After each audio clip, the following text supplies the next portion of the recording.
I think he read it on X, and so he just ran with it. And I say it tongue in cheek, but that is kind of what I mean. Like, I wonder where he got his information from. He did not investigate this himself. There's no way he did a deep dive on the life of Christ, the life of John the Baptist. He didn't do that. So somebody gave him one little piece of information that happened to be impossible and not true, because Jesus and John the Baptist stood together in the Jordan. So there can't be alive at the same time, and then one be the reincarnation of the other one. It doesn't make sense, but that doesn't matter. And I doubt he's even paying much attention so far. Like Jesus, the Pharisees are getting aggravated. Herod don't care about that. Herod's appointed by Rome. He's got to submit to Pilate. All he cares about is keeping peace in Jerusalem so that he doesn't get in trouble and he can keep his position of power, right? And so he gets so at one point he's probably like, who is this Jesus guy? One guy goes, I think he's a reincarnation of John the Baptist. Then what he does is he takes that little information and then he slots it away with, of all the things I have to think about, this is what I think about that one thing. This is what this is what most people are doing today with very important thing, with the proliferation of podcasts, okay? So people will say things like, well, I don't believe the Bible because it was translated and mistranslated about 100 million times. And, well, they've never done a deep dive to see that that's not true. One time, they heard their college professor as a sophomore kind of say that. And so for this entire category of the Bible now, they've got that one response that they just spit out. You hear it all the time. C.S. Lewis said, people say this about Jesus. So they're kind of the go-to right now, because, it's so popular to be a Christian. If you're a conservative, you think you're a Christian now. I mean, like I said before, you got Don Lemon, far left, and you've got Nick Fuentes, as far right as you can go. And they both claim the label Christian. How about that? Okay. So then C.S. Lewis says Jesus is either of infinite importance or no importance. But the one thing he is not is moderately important. And the amount of people right now, because it's kind of cool to say, well, I don't know about his claims to be the Son of God. I don't know if he actually died and resurrected from the grave for our sins, but I like his teachings. That's the only thing you can't say.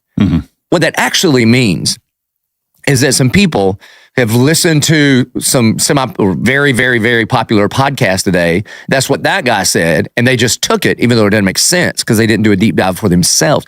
So be very careful. This is true, not with just matters of Jesus and faith, the most important thing. It's true about everything.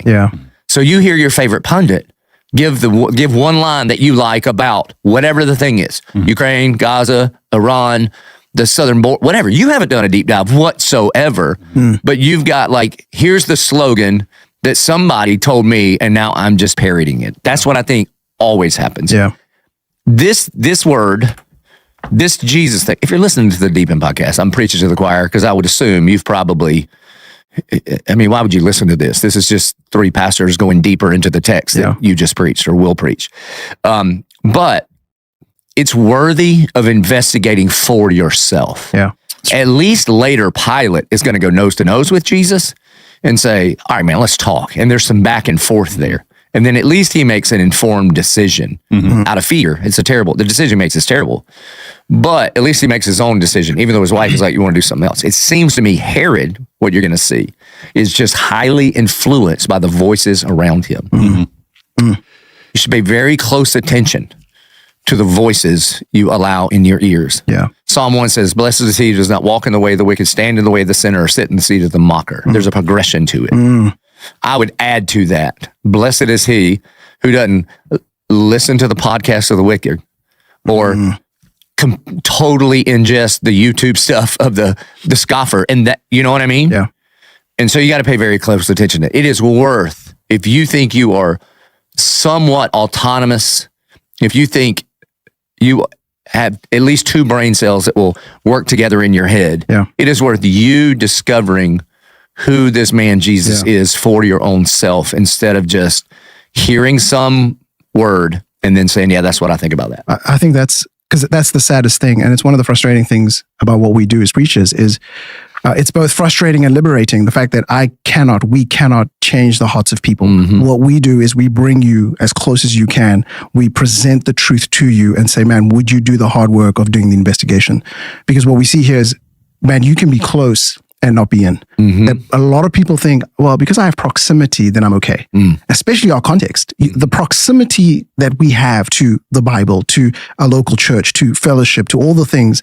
And then you go, well, then I'm in because I have proximity. No, you need to be in. You need to surrender. And that's what's happening here. Like Herod has proximity to the truth and it's still not changed because he believes he's in control of his entire life.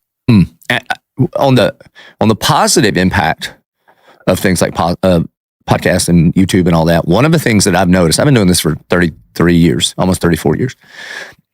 And what used to happen, it seems to me, is that people would show up to church and maybe Sunday school or a small group. So we'll call it 2 hours of discipleship in their life. And then they would be discipled by TV and the nightly news every other day of the week. And then they come back with this little helping. One of the things I see now with a portion of the church is there are countless people that are showing up here to 1122. They're being discipled in the weekend. They go to a disciple group. They're being discipled there. And then they're also listening to all of our friends. They listen to a Josh Halverton sermon. They listen to a Chandler sermon. They listen to Philip Anthony Mitchell. They listen to John Tyson. All of these are friends of ours who, most of them have preached here, and they are using the media options, and they're hearing the word of God preached over and over and over. They're listening to this plus Live Free plus another. You know what I mean? And so there is a positiveness to this that they're walking with the wise in their car on the way to school. They're getting discipleship material while they're working out and while they go on a run and all these things. And it's a very, very, very positive thing.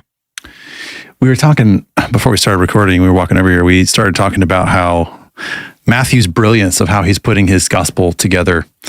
And here's what's crazy, which I bet is a little bit lost on our audience, or us as the audience that aren't first century Jews. Like, here he is about to use Herod as an object lesson for how we should and shouldn't engage, at least in part, right? Because Herod is a person who, what you just said, categorized something and just shoved it over there on the shelf and moved on. But he's spiritually curious while being morally compromised. Remember in Luke's account when Jesus is brought before him, it says he was hoping to see him. He was hoping to see some sign, and Jesus didn't say a word before him. And so he wants it as kind of entertainment. Posture matters, man. Exactly, right? And so we're going to get into that, but like, it's just so crazy that this becomes the object lesson here, this evil ruler, for, hey, keep watch on your life, on your posture, on how you handle truth. That's wild. And the posture by which you come to Christ. Like, if you think he's your lobbyist, it's a bad day, bro. If you think he's like a court jester to entertain you, if you think he's a vending machine to give you what you want, bro, I'm telling you, when Jesus is on the cross, we'll get to this later this year, and there are two thieves, one on his right, one on his left, and they both have different postures.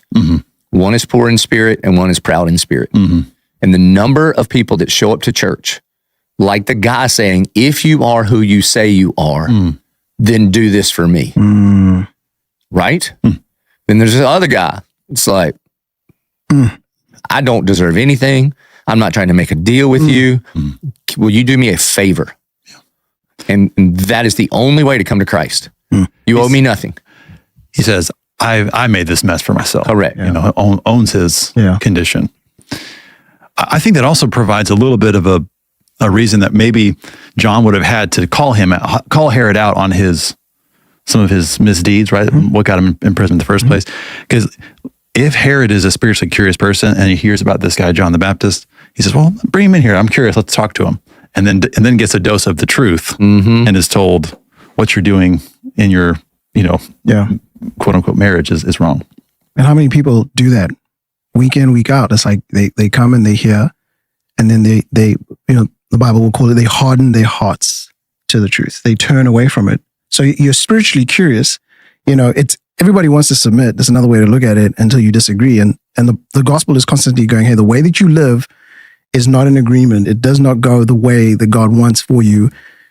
Turn and come to Jesus. And still people will be like, I was in until you touched on that. And now I'm going to find a reason. I'm going to come up with some of the most ridiculous things. I'm going to this and that. And that's surrender means surrender. Or everything, heart, mind, soul, everything. And that's really hard for people because we think of ourselves as better than. I was listening to Chandler, a sermon of his recently, and he was just going at the casual church attender. It's like, look at your actual life. Come to church a couple times a month. You know, Jesus is not an add-on. He cannot be an add-on. He either is your life or he's not part of your life. Yeah. And it doesn't. He said a line. It's not about how you felt about it. Look at your time. Look at your money. Look at your the choices. Your heart. Like, what's your heart's affection going towards? Yeah. And so it's a real cautionary tale. Yeah. Because here's a person who has power, has money, and is playing around. But it even says it here, like he already wanted to kill John the Baptist because John the Baptist didn't tell him what he wanted. But he was afraid of the people. It says, and though he wanted to put him to death, he feared the people because they held him to be a prophet. So all this is a transfer of the fear of man 3 times. At first, he feared John the Baptist, so he wanted to take him out. But then he didn't because he feared the people, because he didn't want to be unpopular. And now, thirdly, he makes a promise, I think, because of his lustful passions. And then he fears of what people will think if he doesn't follow through on what he says. And so there's all negative fear, but what he doesn't do is fear the Lord. Right. Because when you fear the Lord is the beginning of wisdom. Because when you fear the Lord, you don't fear man. You care more about what God thinks than they think. Yeah. And you'll do what he says, regardless of the cost, regardless of the circumstances. See John the Baptist. Yeah. And Pastor Ona, you were talking about how because it's a birthday party, it almost like masks the evil nature of what's happening. So we can talk a little bit about that too. But he gets in a situation that is undoubtedly sketchy. Yeah. So talk about that a little bit. Well, I think Satan's really good at this. The kingdom of darkness is really good at this, at never coming to you in a way that you would go, this is so obvious. There's no ways I'm going to go into that. He masquerades as an angel of light. 100%. He's the father of light. He's brilliant at this. If, man, the Academy for the greatest special effects would always go to him every year. Like, he's just so good at it. And so for folks listening, it's you should be mindful of the spaces that you find yourself in, and always ask the question, what's going on here, and what am I being drawn into? And because oftentimes you don't realize it until it's too late. It's the ordinary compromises that lead to extraordinary damage. Hebrews 2 talks about hey, don't drift, be mindful. It's a drift. And so it doesn't look too bad, or what I said doesn't sound too bad. And then before you know it, you hear it. No one wakes up going, today I'm going to be Herod. Yeah, look at the slow degeneration of entertainment over the last 40 years. Man. I mean, bro, I think it was on Archie Bunker, whatever that show was called, All in the Family. There was this uproar because they were going to allow a toilet to be flushed and heard. And that was just inappropriate for television. I think that's right. And then you fast forward to today, and there's pornography that you don't have to subscribe to. You just turn on your television, and there's pornography. Yeah. There it is. It's just like, no, this is fun. This is entertaining. Yeah. Right? And then it's like, well, just fast forward through the parts you don't like. Yeah. And I'm just telling you, it's just a slow, you're just walking. You've invited the wicked. Yeah. You're actually sitting in the seat with the scoffer because they scoff our God, but we're entertained by it. So we just watch it. And then look down our noses at the legalists that are like, how dare you not allow me to watch what I like to watch? Well, you watch whatever you want. I'm just telling you, it might not be feeding your soul. Yeah. You might be putting your head on the chopping block and you don't even realize it. I mean, there's research that's been done on this. They call it moral disengagement.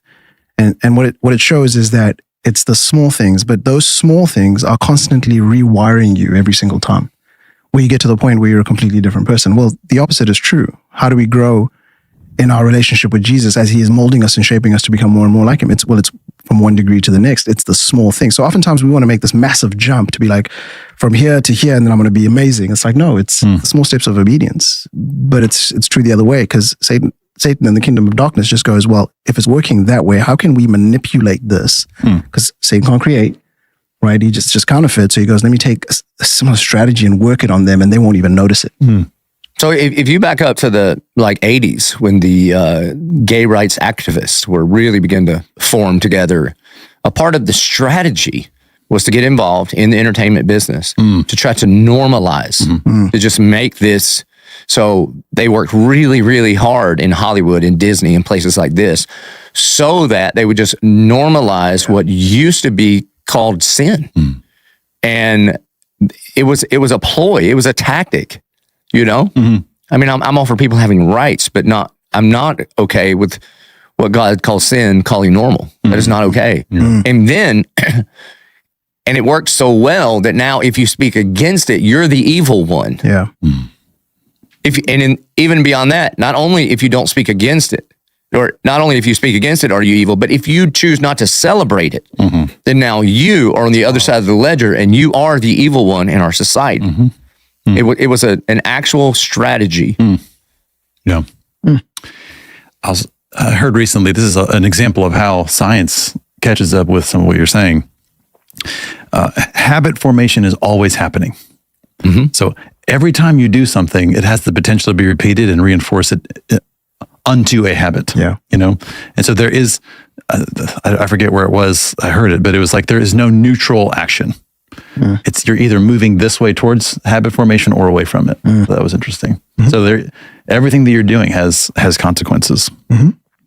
Pastor Joby, you were saying that there's really no way around the sensual nature of what's happening here, kind of like you compared it to a strip club. Why don't you explain to us, to the folks listening, what you read in the commentaries about what the commentators say. So a girl comes out and dances, and as a result of that, everyone is pleased, is what the Bible says. And then Herod makes a promise to the girl, I'll give you whatever you want. So give us what the commentators say. It's a bit like your example of rubbish. But you know, when you read about this, it'll say there's questions about whether or not this was a sensual dance, that they were impressed or whatever. But I'm like, I've definitely heard the sensual part of it, the sensual interpretation of it quite a bit. So I actually think that's a strong argument. She's a stripper. There. Okay, so have you ever gone to a birthday party and 10-year-old girl does a little appropriate 10-year-old dance and you say, I'll give you anything you want? There's not a man alive that would leverage all of his power and his name. That's not how this works. Sometimes these commentators are so heavenly minded, they're no earthly good, bro. They don't, because what will happen, and God bless the commentators, but give me a break, dude. Have you talked to a man lately? Like, this is not they'll go to linguistics here. You know, well, in the Greek, it doesn't say exactly. I'm like, okay, but do you have to say it? They're saying it. Just listen, man, the main things are the plain things and the plain things are the main things. This girl, pretty young. And there have been some sick men living for a long time. And he gets so stirred up, he makes all kind of promises. And it happens all of the time. Dude, the lust of the flesh will drive you to make promises that you regret like crazy. It happens all the time. People torch their lives. I mean, no man in the world woke up today and said, you know what I'm going to do today? Custody battle for my children. That's what I'm going for. Nobody. You would have enough sense to not do that. But what you would do is start flirting with somebody that's not your wife, looking at something you're not supposed to be. You begin one small step away from what the Spirit of God is leading you to. Listen, John 10 is not about right and wrong. The thief comes only to steal, kill, and destroy. I'm the good shepherd. I came that you should have life, have it abundantly. My sheep hear my voice, the voice of a stranger they will not follow. Follow where? It's either to death or abundant life. Right and wrong will not sustain you. When you begin to understand that everything God has for you is good, and every time you hear and heed His voice, it leads to life and life abundantly, because the abundant life is found in obedience, because you get Him. And disobedience leads to death. This is not a snapshot, man. This is a journey. And before we recorded, One pointed out, and Herod and all the Herods have always and only been on this journey to death. It's always been about power. I mean, bro, he's taken his brother's wife.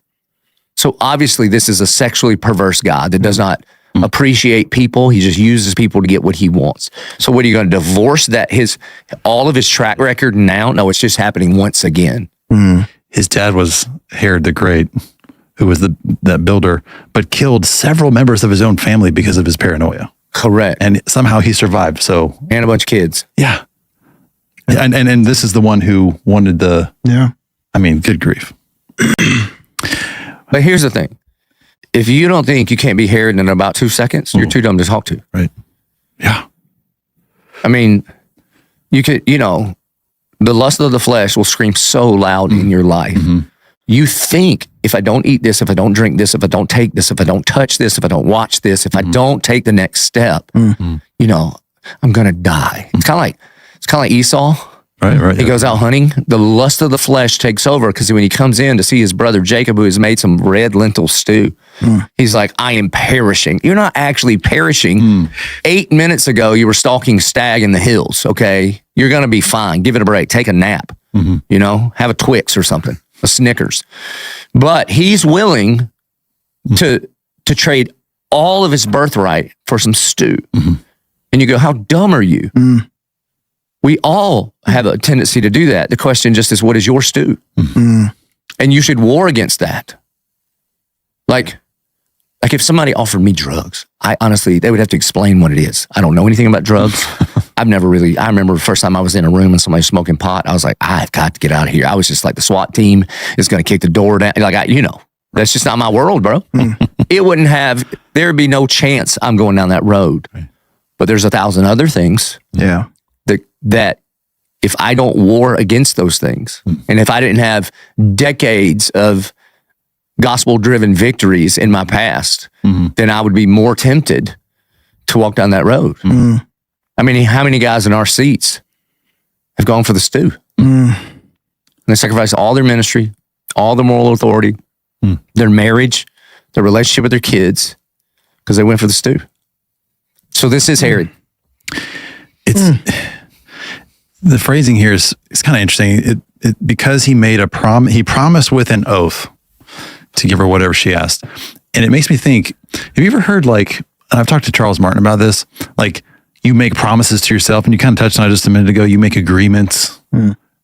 Like you, and they're very, just behind your consciousness. It's like, I've made a promise with myself to see this through, or that this is worth it to me, or whatever, so it's like he makes a promise in front of his guests, but it now puts him in a situation where he's obligated to it. Yeah.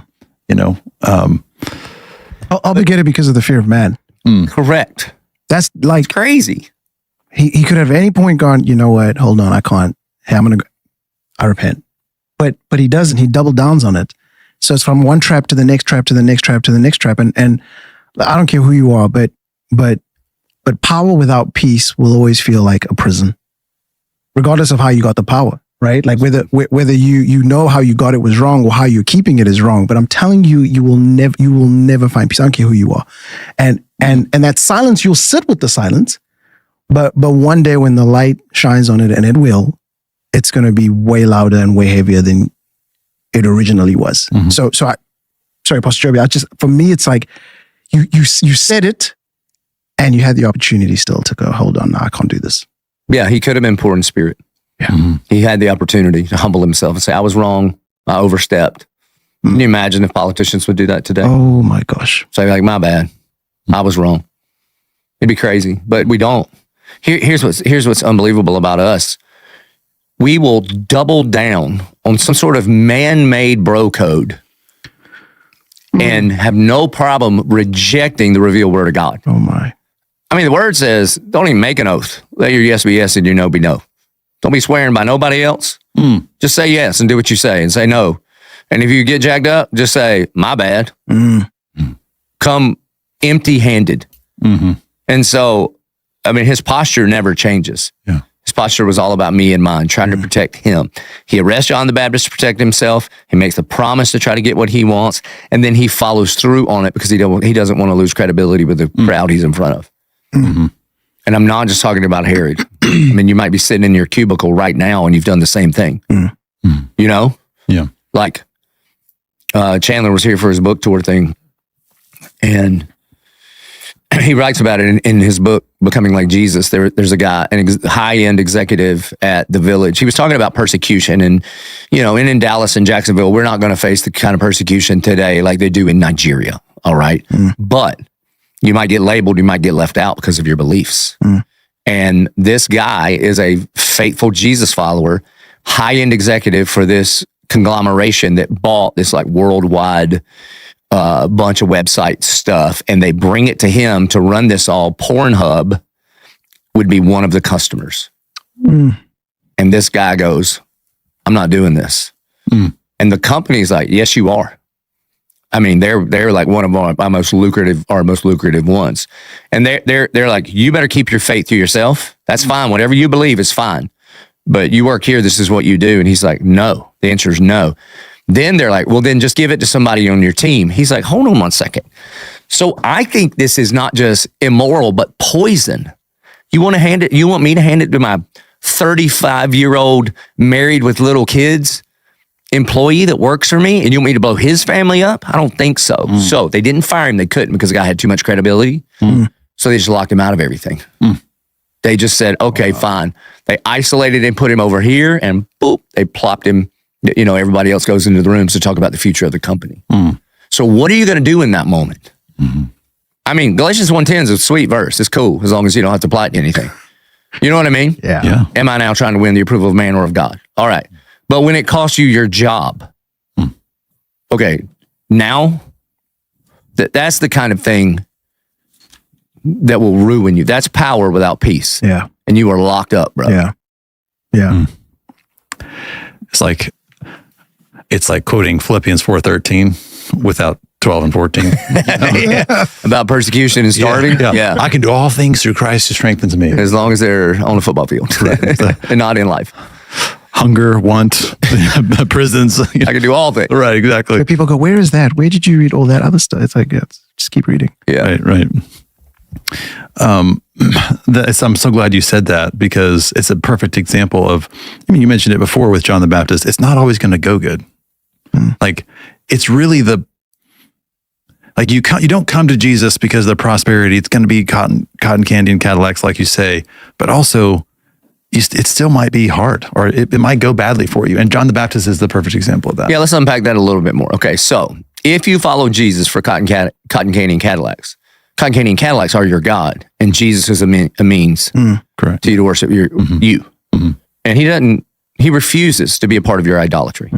Now, quite honestly though, in America, in Jacksonville, today, if you follow Jesus and act like it, it probably is going to go better. I mean, honestly, your marriage will be better. If you're full of love, joy, peace, patience, kindness, goodness, faithfulness, gentleness, and self-control, and you love your wife like Christ loved the church, your marriage is probably going to go better. If everything you do as unto the Lord, and you show up early and you work late and you're a servant and you love people and you tell the truth and you don't cut corners, you're probably going to get promoted. And God's a good dad and he loves to give good gifts to his kids. But the experience that we are having in 2026 in Jacksonville, Florida is unique among the history of Christianity. I mean, bro, we are in the Disneyland of what it means to be a believer right now. We get applauded, awarded, rewarded. I mean, how many people in all of Christianity got a full-time salary and health benefits to be a preacher? And we get to sit in these seats. So don't waste it. Make hay. The harvest is plentiful. Let's go. And simultaneously, it is unique to our little postage size stamp spot of the geography of the world. It isn't working out too good in Nigeria right now for the people that are claiming Christ. Oh, it ain't. And so, I mean, Hebrews is like, look, man, by faith, some people push back armies. Some people shut the mouths of lions. Others were sawn in two, left for dead. And they all had the same faith in the same Jesus. So the order matters. If you follow Jesus because you think he can help you make your life better, you've missed it. Yeah. You follow Jesus because he loves you and he saves you. And then you follow after him. And depending on your context, it might go good, might go bad. It'll probably be a lot of both. Yeah. But he is more than enough.